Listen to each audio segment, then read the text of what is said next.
Ste tudi vi ljubitelji kropov in hač in ne veste, kam iti na izlet po Sloveniji? Mislim, da imam rešitev za vas. Za današnji izlet smo se izbrali Kraški Rob.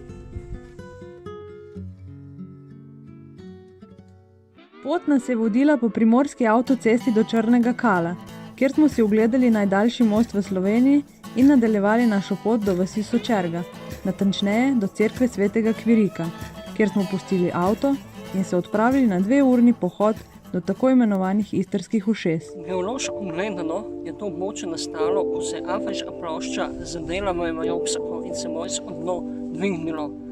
Kamenine so v večini sestavljali fliši in apnenci. Glede na to, da je fliš znatno manj odporen na dejavnike okolja, se je fliš spajal in zato imamo istojo iz fliša, medtem ko kajas je iz bolj odporenega apnenca.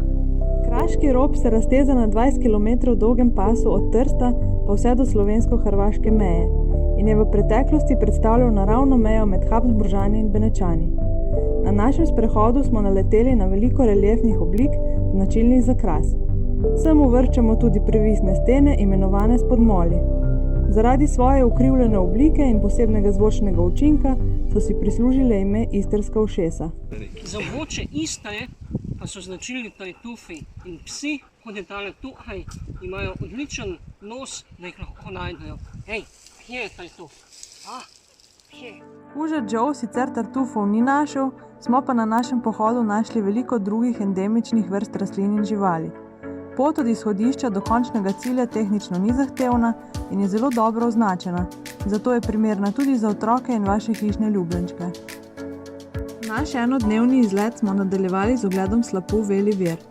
Prečudovita pot med Borovci vas po 20 minutah hoda pripelje do slapu, kjer se Žiga ni mogel upreti kopanju v hladni vodi.